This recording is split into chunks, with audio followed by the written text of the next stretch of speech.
सोना चाहते हैं, चांदी चाहते हैं, कांच से ज्यादा चांदी, चांदी से ज्यादा सोना चाहते हैं। मैं आपको बताना चाहता हूं परमेश्वर की आराधना में भी ये सब कुछ मिलता है।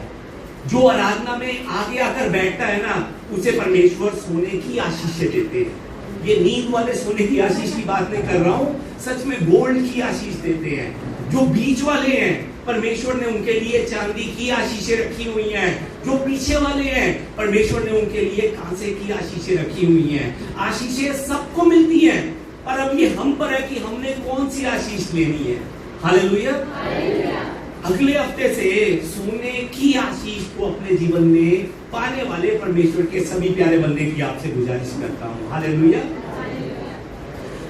पिछले हफ्ते भी मैंने आपको प्रेरितों की पुस्तक चैप्टर नंबर 2 इसी अध्याय से वचन बांटा था। परमेश्वर ने मन दिया कि सच में इस अध्याय में बहुत वचन जो है ना वो बांटने वाला है, तो मन दिया तो फिर से इसी वचन के द्वारा आपके सामने आज परमेश्वर का वचन लेकर खड़ा हूं। पिछले हफ्ते अगर आपको याद होगा तो मैंने आपको वचन में बताया था कि यीशु मसीह फिर से जी उठने के बाद उन्होंने विश्वासियों को 3 आत्मिक तोहफे दिए हैं। वो 3 आत्मिक तोहफे कौन से हैं, याद है किसी को? पहला क्या था? आनंद। हालेलुया। पहला क्या था? दूसरा शांति, और तीसरा पवित्र आत्मा। आनंद, शांति और पवित्र आत्मा, ये 3 आत्मिक गिफ्ट जो है ना, आत्मिक तोहफे प्रभु यीशु मसीह ने जी उठने के बाद हर एक, याद रखिए किसी किसी को नहीं, हर एक विश्वासी को प्रभु यीशु मसीह ने दिए हैं। और मैंने आपको पिछले हफ्ते यह भी बताया था कि यीशु मसीह ने पवित्र आत्मा को वचन में एक शब्द कहकर बुलाया था। वो शब्द क्या था? सहायक। सहायक को मैंने बताया था आपको कि हम यूनानी भाषा के अंदर सहायक को जो है वो पाराक्लातोस कहते हैं, और इस पाराक्लातोस का इंग्लिश बाइबल में जो अनुवाद है वो 3 तरह से किया गया है। पहला है हेल्पर, मददगार, दूसरा है काउंसलर, सलाहकार, और तीसरा है कंफर्टर, आराम देने वाला। ये मैंने आपको पिछले हफ्ते बताया था। अब आगे वचन की ओर मैं जाने लगा हूं, पर आगे वचन की ओर जाने से पहले मैं आपसे कहना चाहता हूं कि सच में आप विश्वास कीजिए। विश्वास कीजिए किस बात पर? कि आपके जीवन में अच्छा हो रहा है, इस बात पर विश्वास कीजिए। और आगे भी जो है ना और अच्छा होगा, इस बात पर भी विश्वास कीजिए। क्यों आगे अच्छा होगा मालूम है आपको? क्योंकि आपके मन में प्रभु यीशु मसीह है। जिसके मन में प्रभु यीशु मसीह होते हैं, जिसके साथ प्रभु यीशु मसीह होते हैं, उसके जीवन में सब कुछ अच्छा ही होता है। अभी अगर कुछ ठीक नहीं चल रहा तो वो इसलिए ठीक नहीं चल रहा कि आगे सब कुछ ठीक हो सके। इसलिए अगर अभी कुछ ठीक नहीं चल रहा ना, तो इस समय जो है ना धीरज रखते हुए प्रार्थना करने का समय है। अभी हमने गीत गाया था, यही समय है प्रार्थना करने का। सच में अगर कुछ ठीक नहीं चल रहा ना, वो आगे सब कुछ ठीक हो जाए इसलिए ठीक नहीं चल रहा, पर इस समय हमें इस परीक्षा में जीतने के लिए हमें प्रार्थना करनी है परमेश्वर से। धीरज धरते हुए हमें प्रार्थना करनी है, धीरज धरते हुए। और विश्वास कीजिए कि आने वाले समय में प्रभु यीशु मसीह सब कुछ ठीक करेंगे, इस बात पर विश्वास कीजिए। और विश्वास कीजिए कि जब आप यीशु मसीह की महिमा करने वाला जीवन बिताएंगे तो आप पर प्रभु यीशु मसीह की बहुत बड़ी कृपा होगी, इस बात पर भी विश्वास। पिछले हफ्ते आपको मैंने बताया था ये पिंतेकुस्त का दिन कौन सा दिन है। अगर आपको याद होगा तो मैंने कहा था कि यहूदी कैलेंडर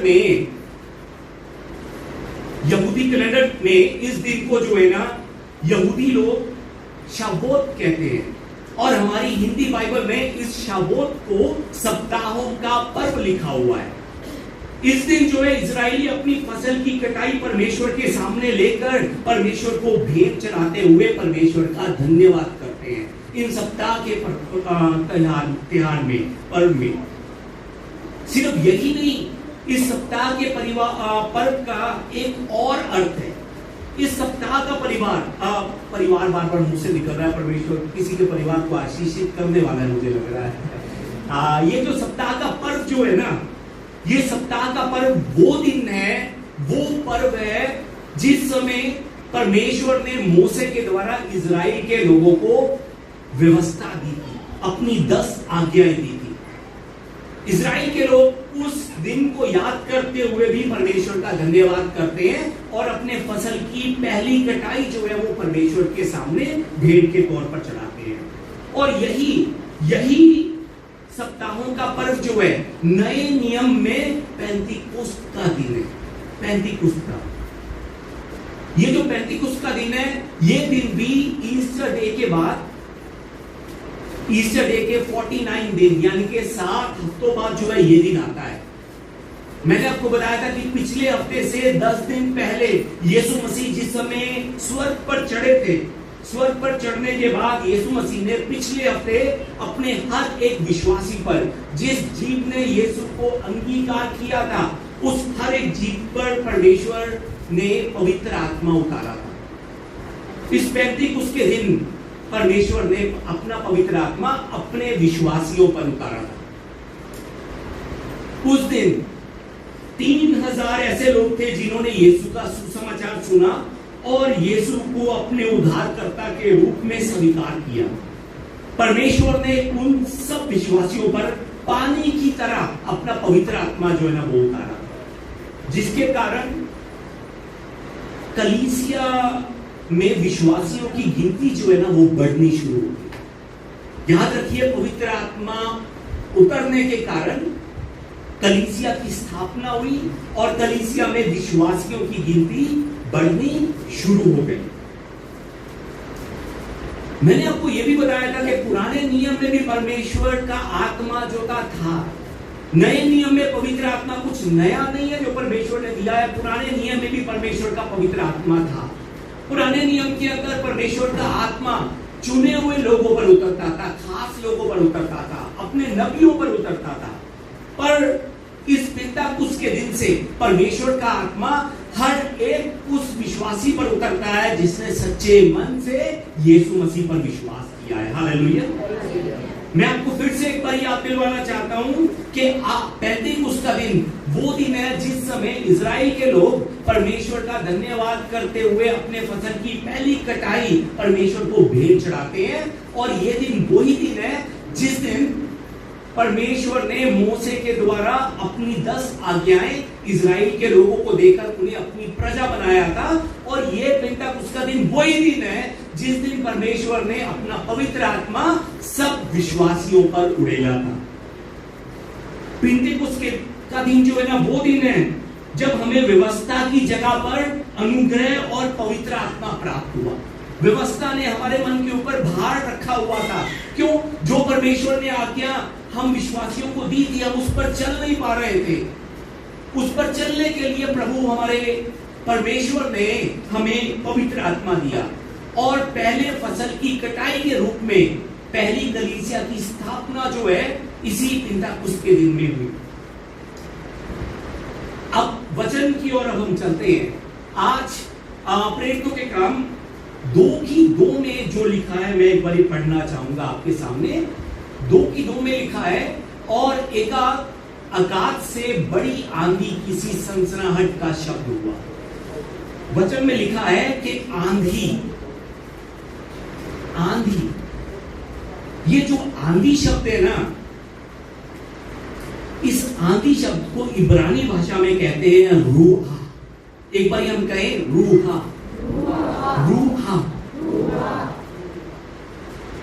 ये आंधी शब्द है इब्रानी भाषा में। इसी रूहा शब्द जो है ना, इस शब्द को पुराने नियम में इब्रानी भाषा में परमेश्वर का आत्मा, आंधी, सांस और फूक, इन शब्दों में लिखा गया है। यानी कि अर्थ एक ही है, रूहा, और नाम एक है रूहा, और अर्थ कई बनते हैं इसके। जिस समय पेंतीकोस्त के दिन विश्वासी इकट्ठे हुए थे, उन्होंने पवित्र आत्मा पाया। और पवित्र आत्मा पाने के बाद हम सब जानते हैं उनकी मरी हुई आत्माएं जो है ना वो जीवित हो उठी, उनकी मुर्दा आत्माएं जीवित हो उठी। यही जो सीन है ना, यही जो दृश्य है, हम इसी सीन को पुराने नियम में भी देख सकते हैं।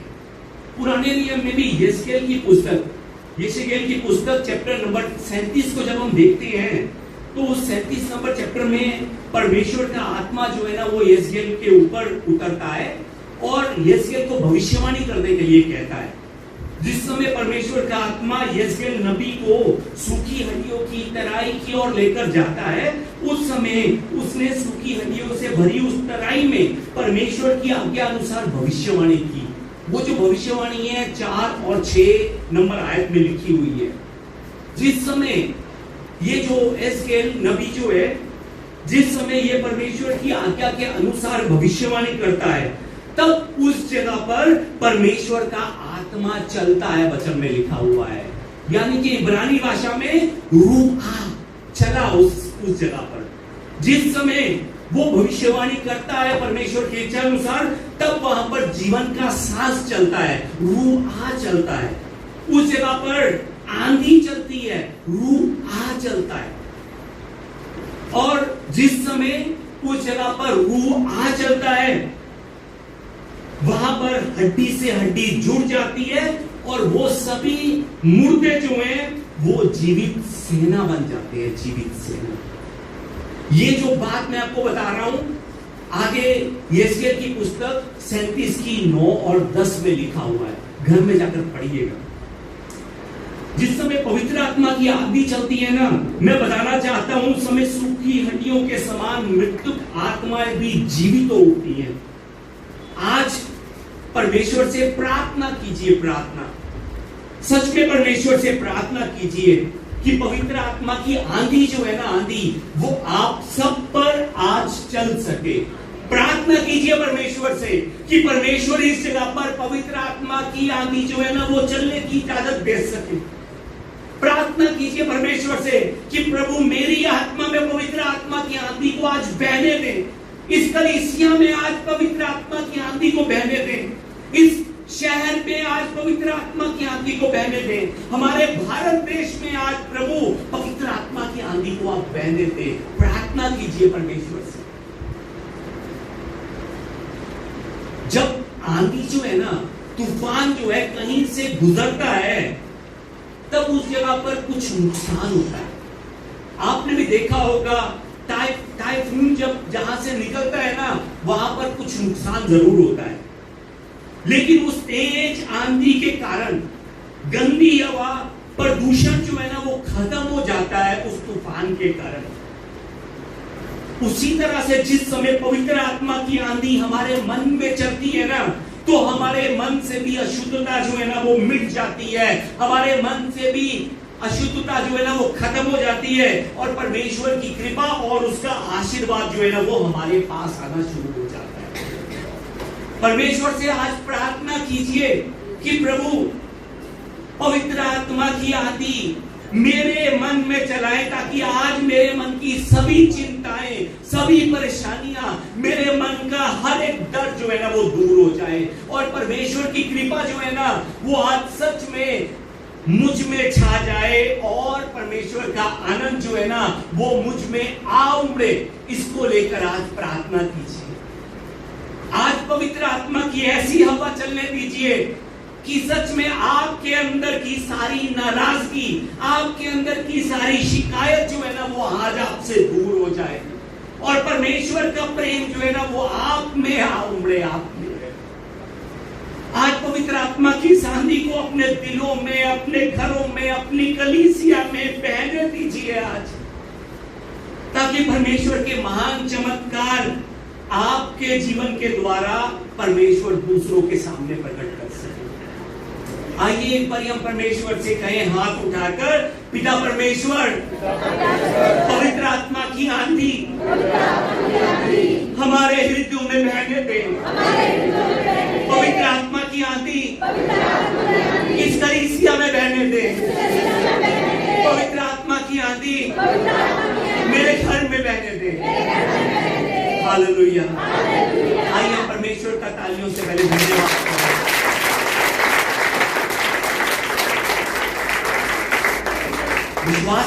रखिए और याद रखिए, जिस समय पवित्र आत्मा की आंधी बहती है उस समय हमारे अंदर नुकसान होता है, हमारे अंदर की अशुद्धता का नुकसान होता है, हमारे अंदर के पाप का नुकसान होता है। वो पाप, वो अशुद्धता उस आंधी में मिट जाती है। हमारे अंदर की शिकायतें मिट जाती हैं, हमारे अंदर की नफरतें मिट जाती हैं, हमारे अंदर की नाराजगी मिट जाती है और प्रभु का प्रेम हम में उमड़ पड़ता है।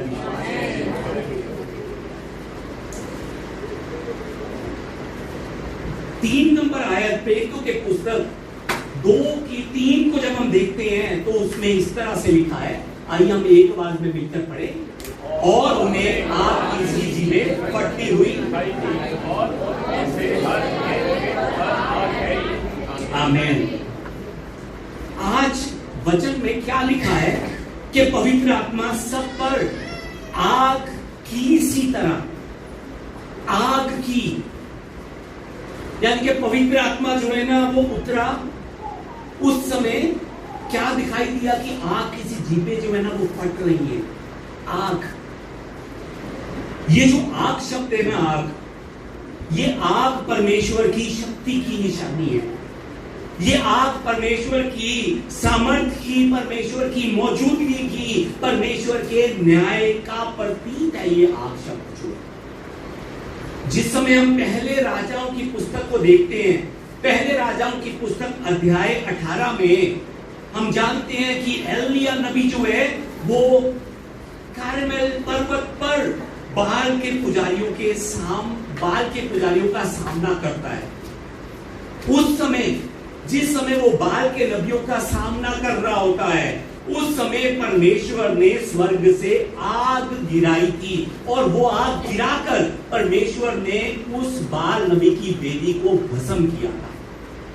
ये जो आग है परमेश्वर के सामर्थ्य की, परमेश्वर की उपस्थिति की, परमेश्वर के न्याय का प्रतीक है ये आग। पुराने नियम में परमेश्वर ने अपने लोगों को आज्ञा दी थी, जिन अशुद्ध वस्तुओं को पानी से धोने के बाद भी अगर वो शुद्ध नहीं हो पा रही है तो उन अशुद्ध वस्तुओं को तुम आग में डाल दो। आग में डालने के बाद वो अशुद्ध वस्तु शुद्ध हो जाएगी। गिनती की पुस्तक 31:23 में लिखा है, प्रभु आज्ञा देते हैं जो कुछ आग में ठहर सके उसको आग में डालो तब वह शुद्ध ठहरेगी। पवित्र आत्मा वो आत्मा है जो हमारे अंदर की अशुद्धता को खत्म करता है, हमारे अंदर के पाप को खत्म कर हमें शुद्ध करता है। जब पवित्र आत्मा की आग जलती है तो हमारे हृदय के पाप जो है ना वो जल कर खत्म हो जाते हैं। जिस समय पवित्र आत्मा की आग हम में जलती है उस समय गलत आदतें हम में खत्म हो जाती हैं। जिस समय पवित्र आत्मा की आग हम में जलती है उस समय हमारे अंदर की नफरत जो है ना वो खत्म हो जाती है। हमारे अंदर की शिकायतें हमारे मन में जलकर खत्म हो जाती हैं। हमारी उदासी खत्म हो जाती है, मिट जाती है। कब? जिस समय पवित्र आत्मा की आग हम में जलती है। हालेलुया। जिस समय उन विश्वासियों पर पवित्र आत्मा उतरा, हमने अभी वचन में देखा था कि आग की सी जीभें फटती हुई दिखाई। आग की सी जीभें। उस समय क्या हुआ था? 4 नंबर आयत को जब हम देखते हैं वचन में सबसे पहले लिखा है कि सब पवित्र आत्मा से भर गए। यही लिखा हुआ है, सब पवित्र आत्मा से भर गए। सब, जिस समय आंधी चली, जिस समय आग की सी जीभ फटती हुई दिखाई दी, उस समय सबसे पहला कार्य क्या हुआ? 4 नंबर आयत में लिखा है, आइए मिलकर बोले, वे सब पवित्र आत्मा से भर गए। हालेलुया। और आगे ध्यान से पढ़िए, पवित्र आत्मा से भरने के बाद क्या लिखा है? वचन में लिखा है, जिस प्रकार आत्मा ने उन्हें बोलने की सामर्थ्य दी। अपनी मर्जी से नहीं वो बोले, जिस प्रकार आत्मा ने उन्हें बोलने की समर्थ दी, वे अन्य भाषा बोलने लगे। अन्य भाषा बोलने लगे। कब बोलने लगे? जिस समय वो पवित्र आत्मा से भर गए और जिस प्रकार आत्मा ने उन्हें बोलने की सामर्थ्य दी। याद रखिए, यहां पर वो क्या बोलने लग गए? अन्य अन्य भाषा। आवारा ये नहीं बोल रहे थे, ये कहीं की भाषा नहीं है। इंटरनेट पर सर्च कर कर देखिएगा ये कौन से देश की भाषा है। आवारा का शकरा का पाका रखा, अन्य अन्य भाषा बोलने लग गए। वचन में लिखा है कि वे अन्य अन्य भाषा बोलने लगे।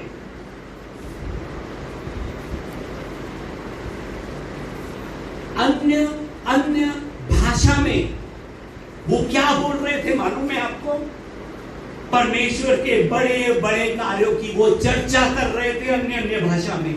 यीशु मसीह का प्रचार कर रहे थे अन्य अन्य भाषाओं में। मैं नहीं कह रहा, वचन में लिखा है। प्रेरितों की पुस्तक 2:11 में लिखा है, परंतु अपनी अपनी भाषा में उनसे किसने? जो बोल रहे थे अपनी अपनी भाषा में, उनसे परमेश्वर के बड़े बड़े कामों की चर्चा सुनते थे। कौन से लोग? जो अलग अलग देशों से आए हुए थे उस समय। मैंने आपको बताया था कि साल में 3 बार हर एक यहूदी को परमेश्वर के भवन में जाना बहुत जरूरी है। परमेश्वर की आज्ञा है। ये जो पर्व है, सप्ताह का पर्व, इस पर्व में भी पूरी दुनिया में रह रहे यहूदी जो है वो यरूशलेम में इकट्ठे होते हैं। उस समय भी पूरी दुनिया से, संसार से यहूदी जो थे वो यरूशलेम में इकट्ठे हुए थे। कोई यूरोप से था, कोई कहां से था, कोई कहां से था, यानी कि सब लोग जो थे ना वो उस देश की भाषा को जानते थे। वो आकर देखते हैं कि ये जो लोग बोल रहे हैं इस समय, वो हमारी भाषा में बोल रहे हैं। हमारी भाषा में वो क्या बोल रहे थे? उनको जो सुनाई दिया कि वो परमेश्वर के बड़े बड़े कामों की चर्चा कर रहे हैं। जिसको अंग्रेजी नहीं आती वो अंग्रेजी में परमेश्वर के बड़े बड़े कार्यों की चर्चा करने लग गया। जिसको कोरियन नहीं आती वो कोरियन भाषा में, जिसको जर्मनी नहीं आती वो जर्मन भाषा में परमेश्वर के बड़े बड़े कार्यों की चर्चा करने लग गया। ये कौन सुन रहे थे? जो उस देश से आए हुए लोग थे।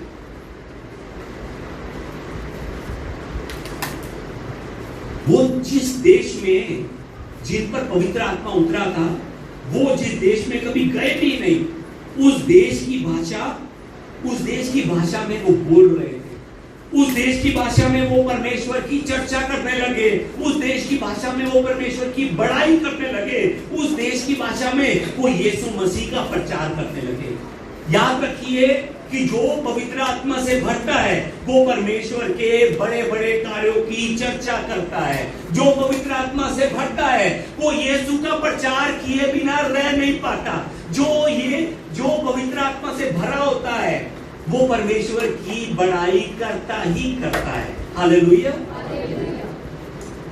जो पवित्र आत्मा से भरता है वो यीशु का प्रचार दूसरों में करना शुरू कर देता है। 4 नंबर आयत में हमने देखा था कि वे पवित्र आत्मा से भर गए। पवित्र आत्मा से भरने का अर्थ अन्य भाषा में बोलना, चमत्कार करना वो नहीं है। पवित्र आत्मा से भरने का अर्थ वो नहीं है जो हम सोचते हैं। वो तो परमेश्वर की ओर से सब विश्वासियों को मिलने वाला वरदान है। अन्य भाषा परमेश्वर की ओर से विश्वासियों को मिलने वाला वरदान है। वो चंगाई परमेश्वर की ओर से मिलने वाला वरदान है।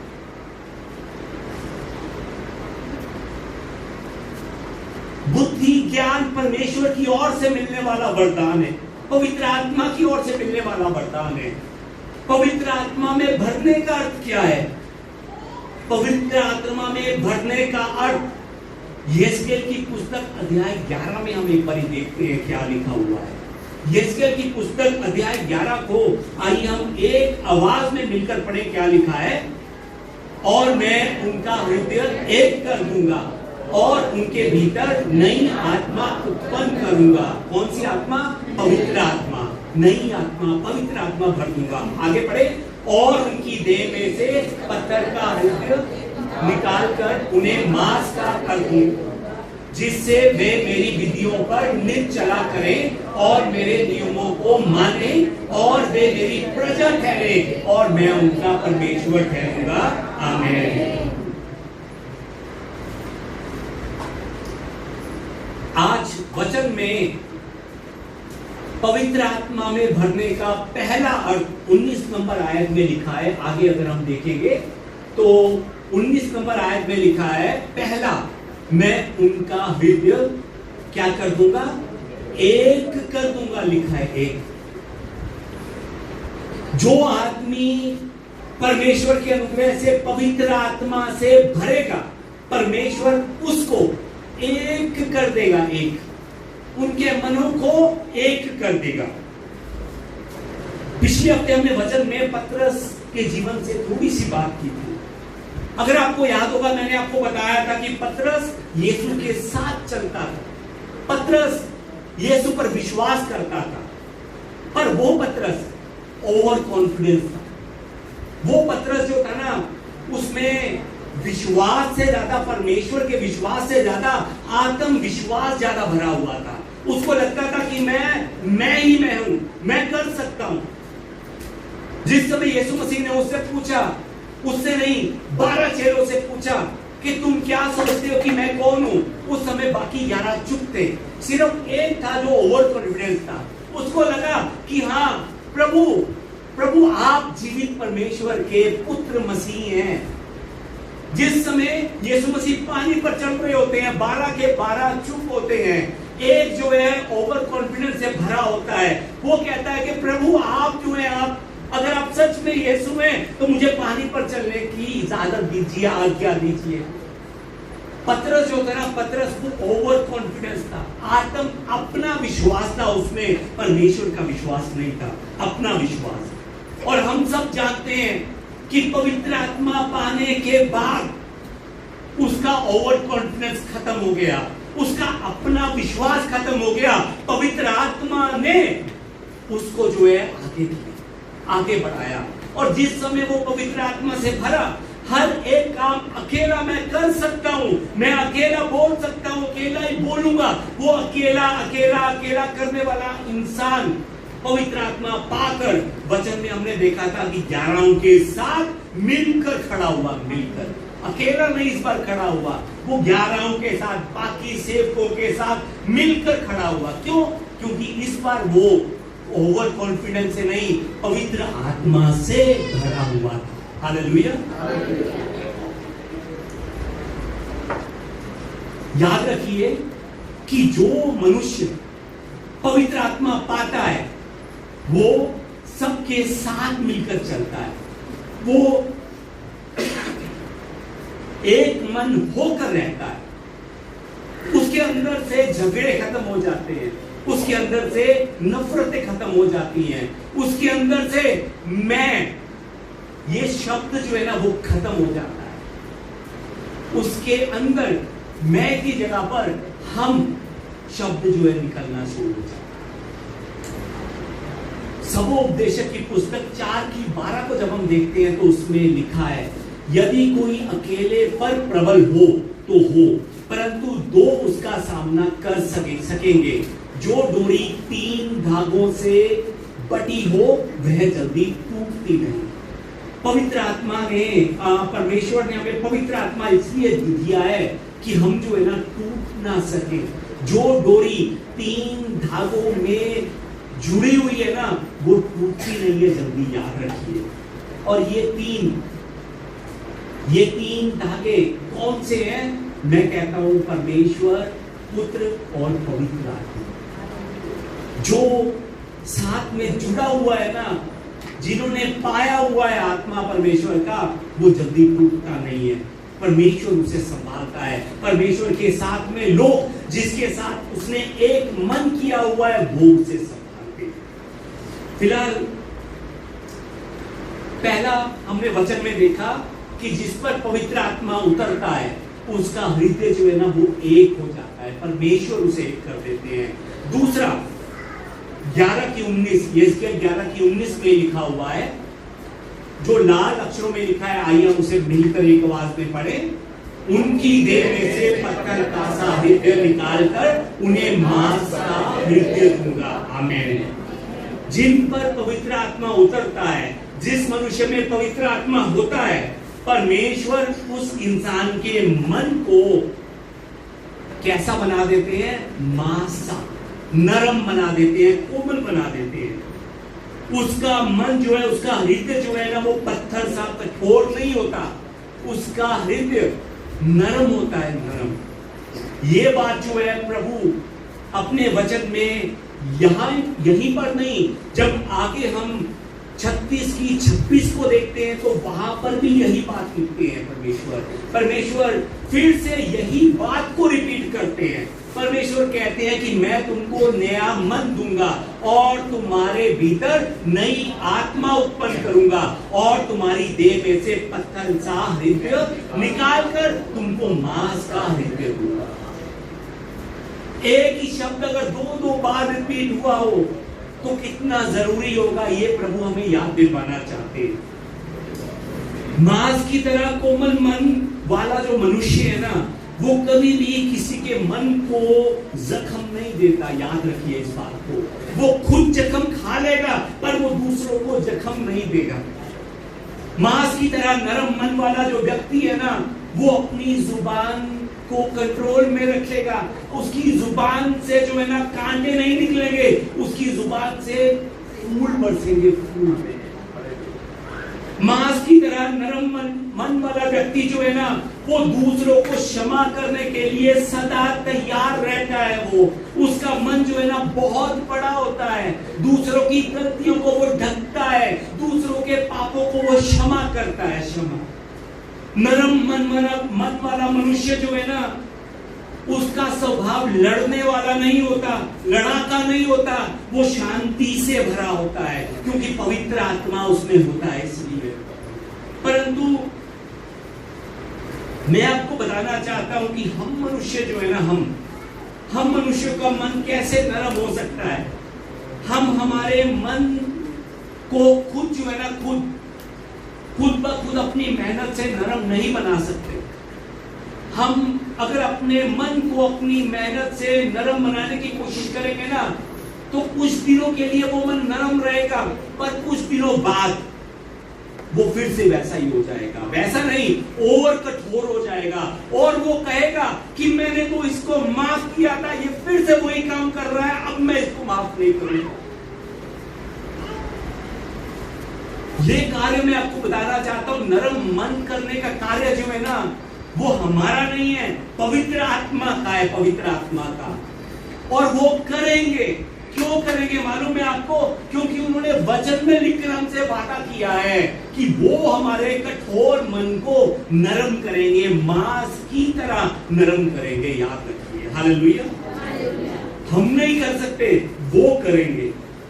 इसीलिए हमें हर रोज प्रार्थना करनी है कि प्रभु मुझे अपने आत्मा से भर, मुझे अपनी आत्मा से भर।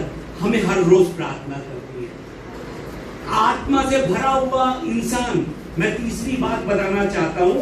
तीसरी बात 20 नंबर आयत में लिखी हुई है, यहेजकेल की पुस्तक 11:20 में।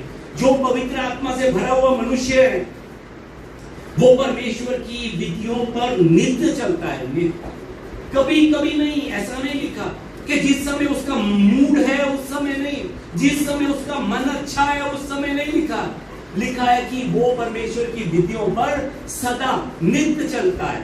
और वचन में लिखा है कि वो उसके नियमों को भी मानता है। आसान शब्दों में आपको बताऊं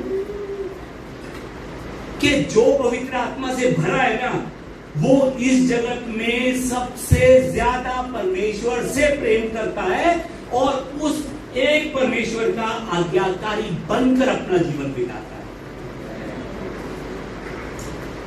पवित्र आत्मा से भरे हुए मनुष्य का जीवन कैसा होता है? जो 3 बातें अभी मैंने आपको बताई हैं। पहला, वो एक मन होकर दूसरों के साथ चलता है। दूसरा, उसका मन मांस की तरह नरम होता है, कोमल होता है। तीसरा, वो परमेश्वर का आज्ञाकारी बनकर चलता है और परमेश्वर की आज्ञाओं को अपने जीवन में पूरा करता है। हमारे हृदयों को बदलना जो है ना, वो बहुत मुश्किल है। चाहे हम जितना मर्जी जोर लगा लें, हमारी मेहनत से हम ये 3 कार्य जो है ना, वो नहीं कर सकते। हम ना दूसरों के साथ हमारी मेहनत से एक मन होकर चल सकते हैं, ना हम हमारी मेहनत से अपने मन को नरम बनाकर रख सकते हैं, ना हम हमारी मेहनत से परमेश्वर की आज्ञाओं पर चल सकते हैं। ये जो संसार का ज्ञान है ना, संसार का ज्ञान, ये हम में होने के कारण हम अपनी मेहनत से बदलना भी चाहे ना, तो भी हम बदल नहीं सकते, क्योंकि हमने संसार का ज्ञान भरा हुआ है। इसीलिए हमें पवित्र आत्मा की जरूरत है। जिस समय पवित्र आत्मा हम में आता है, तो वो हमारा पत्थर सा मन नरम बना देता है, और वो मन हमें एक दूसरे के करीब लेकर जाता है। याद रखिए, वो मन। आज अगर अभी भी आप एक दूसरे के करीब नहीं जा पा रहे हैं, अगर आप अभी भी दूसरों की गलतियों को लेकर क्षमा नहीं कर पा रहे हैं, अगर अभी भी आपका मन पत्थर सा कठोर बना हुआ है, तो मैं कहता हूं कि आप परमेश्वर से आज पवित्र आत्मा मांगिए, वो आपको देगा। परमेश्वर से आज मांगिए, वो सबसे अच्छी वस्तु अपनी देगा आपको। वचन में लिखा है, मत्ती 7 से लेकर 11, हमें ये वचन बहुत अच्छा लगता है। आइए एक बार हम मिलकर इस वचन को पढ़ने के लिए मेहनत करें। मत्ती 7 से 11 एक आवाज में पढ़े। मांगो तो तुम्हें दिया जाएगा, ढूंढो तो तुम पाओगे, खटखटाओ तो तुम्हारे लिए खोला जाएगा। क्योंकि जो कोई मांगता है उसे मिलता है, और जो ढूंढता है वह पाता है, और जो खटखटाता है उसके लिए खोला जाएगा। तुम में से ऐसा कौन मनुष्य है कि यदि उसका पुत्र उससे रोटी मांगे तो वह उसे पत्थर दे, वह मछली मांगे तो उसे सांप दे? सो जब तुम बुरे होकर अपने बच्चों को अच्छी वस्तुएं देना जानते हो, तो तुम्हारा स्वर्गीय पिता अपने मांगने वाले को अच्छी वस्तुएं क्यों ना देगा? आमीन। वचन में क्या लिखा है कि मांगने वाले को अच्छी वस्तुएं क्यों ना देगा? एक बारी लूका की पुस्तक 11 की 9 नंबर अध्याय से हम मिलकर पढ़ेंगे। एक बारी आइए मिलकर पढ़े। यही सेम वचन लूका में भी लिखा हुआ है, आइए मिलकर पढ़े। और मैं तुमसे कहता हूं कि मांगो तो तुम्हें दिया जाएगा, ढूंढो तो तुम पाओगे, खटखटाओ तो तुम्हारे लिए खोला जाएगा। क्योंकि जो कोई मांगता है उसे मिलता है, और जो ढूंढता है वह पाता है, और जो खटखटाता है उसके लिए खोला जाएगा। तुम में से ऐसा कौन पिता होगा कि जब उसका पिता पुत्र रोटी मांगे तो उसे पत्थर दे, या मछली मांगे तो मछली के बदले उसे सांप दे, या अंडा मांगे तो उसे बिच्छू दे? आइए मिलकर पढ़ें। सो जब तुम बुरे होकर अपने लड़के वालों को अच्छी वस्तुएं देना जानते हो, तो स्वर्गीय पिता अपने मांगने वाले को पवित्र आत्मा क्यों ना देगा? आमीन। क्या मतलब हुआ इस आयत का? मत्ती में लिखा था अच्छी वस्तुएं। जिस अच्छी वस्तुओं को मांगने के लिए, ढूंढने के लिए, खटखटाने के लिए मत्ती कह रहा है, लूका उसी अच्छी वस्तु को क्या कहता है कि वो अच्छी वस्तु क्या है? पवित्र आत्मा। पिता से मांगो तो वो तुम्हें पवित्र आत्मा क्यों नहीं देगा?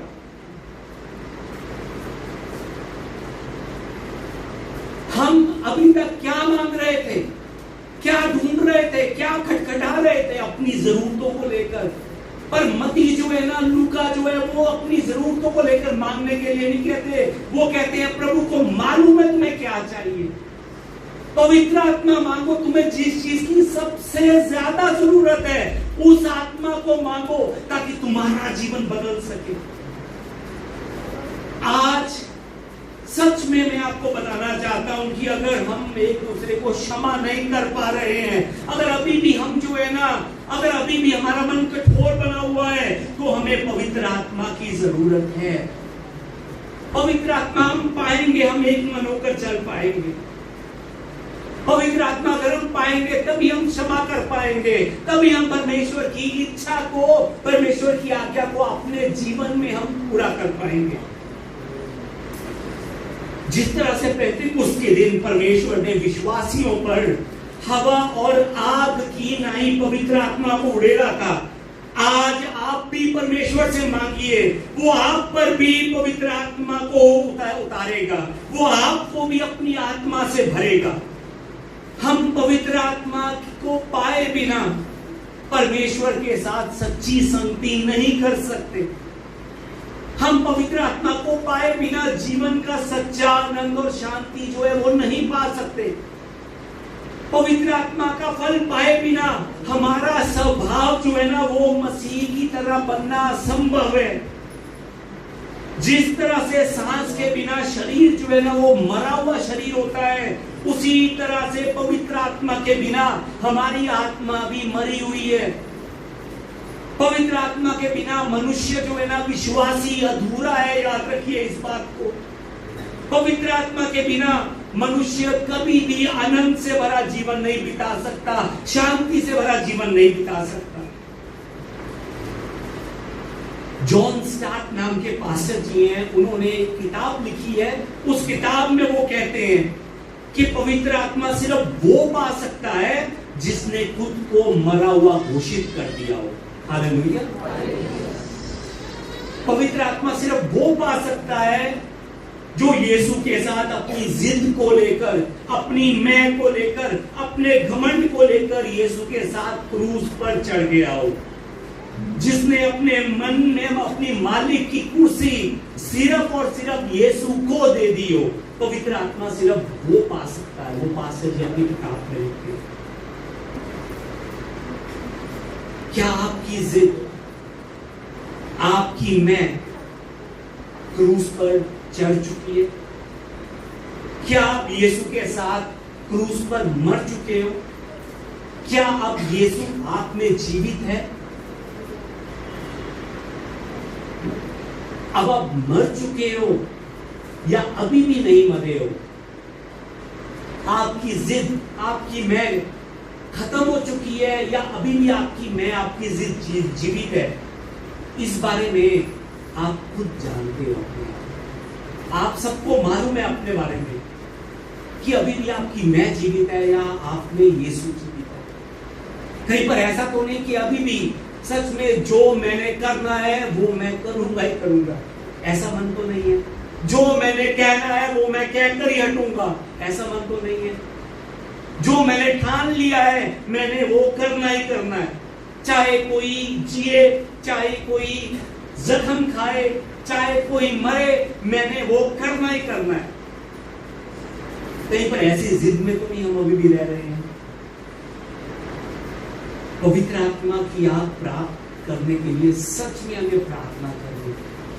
हम सब अपने अपने मनों को जानते हैं, हमारा मन कैसा है। हम सब अपने खुद को जानते हैं कि हम कैसे हैं। हम सब जानते हैं कि हमारी जिद अभी भी बहुत बड़ी है, हमारे अंदर की मैं जो है ना अभी भी बहुत बड़ी है। जो मैं नहीं करना है, अगर मैं ना करूं तो मैं अंदर ही अंदर सांस में फूलना शुरू हो जाता है। जो मैंने करना है अगर वो मैं ना करूं तो मुझे तड़प लगती है कि मैं ये क्यों नहीं कर रहा। सच में हमें पवित्र आत्मा, हमारी अपनी मेहनत, अभी तक हम सब ने, हम में से बहुतों ने अपनी मेहनत के द्वारा सब कुछ करने की कोशिश की है। कितनी देर के लिए हो पाया है? महीना, 2 महीना, 3 महीना। अपने मन से हमने अपने मन को नरम बनाने की कोशिश की। कितने महीनों के लिए हो पाया? मन और ज्यादा कठोर बन गया, और ज्यादा हमने अपनी मेहनत से एक दूसरे से प्रेम करने की कोशिश की। क्या सच में प्रेम हो पाया एक दूसरे से, या फिर उससे प्रेम हो पाया जो सच में हमसे प्रेम कर रहा है? हमने कोशिश की पर नहीं हो पाया। परमेश्वर की आज्ञाओं पर चलने की कोशिश की, यीशु का स्वभाव हमने अपने स्वभाव में लेकर आने की कोशिश की। क्या हो पाया? हम यीशु के स्वभाव में आ चुके हैं? अभी भी नहीं आए। क्यों? हमारी कोशिशें बहुत चल रही थी। हमें लग रहा था कि पवित्र आत्मा कर रहे हैं, पवित्र आत्मा बना रहे हैं। मैं आपको बताना चाहता हूं, अगर पवित्र आत्मा पा लिया है तो हम फिर से जीवित नहीं होंगे, हमारी मैं फिर से जीवित नहीं होगी, हमारे जिन जो है ना वो फिर से जीवित नहीं होगी। हम यीशु के साथ क्रूस पर चढ़ गए और खत्म। हम स्वर्ग में जीवित होंगे, हमारी आत्मा इस संसार में रहकर स्वर्ग की आशीषों को प्राप्त करेगी। सच में क्या आप स्वर्ग की आशीषों में जी रहे हैं? ये बहुत जरूरी सवाल है, आज हमने करना है। हम जो सोच रहे थे कि मैंने पवित्र आत्मा पा लिया है, प्रभु तेरा धन्यवाद, आवारा का शकारा का, क्यों? पवित्र आत्मा जो हम सोच रहे हैं वो पाने के बाद भी हमारी आत्मा अशांत हो जाती है। प्रभु ने याद रखी, हमें शांति दी है, शांति की आत्मा दी है, अशांति की आत्मा नहीं दी है। आज सच में परमेश्वर से प्रार्थना करें कि परमेश्वर पवित्र आत्मा की आंधी आज हमारे जीवन में बहने दे। आज हम परमेश्वर से प्रार्थना करें कि प्रभु पवित्र आत्मा की आग सच में मुझ में भी चलने दे, क्योंकि आज अगर पवित्र आत्मा की आंधी मुझ में जलेगी तभी आज मेरे अंदर से प्रदूषण खत्म होगा, मेरे अंदर से बुराई खत्म होगी। अगर पवित्र आत्मा की आग आज मेरे अंदर जलेगी तभी मेरे अंदर की नफरत जो है ना वो मिटेगी, तभी मेरे अंदर की बुराई, मेरे अंदर की अशुद्धता, मेरे अंदर की वो सोच मुझे जो दूसरों के करीब नहीं लेकर जा पा रही थी, आज वो मिट जाएगी। सच में आज आइए हम प्रार्थना करें मिलकर। आइए इस समय हम मिलकर परमेश्वर के सामने चलें, मिलकर परमेश्वर से हम प्रार्थना करें, परमेश्वर को कहें कि प्रभु आज सच में चलने दे, फिर से अपनी वही आंधी जो तूने उस के दिन में चलाई थी, आज उसी आंधी को आज चलने दे प्रभु मेरे मन में।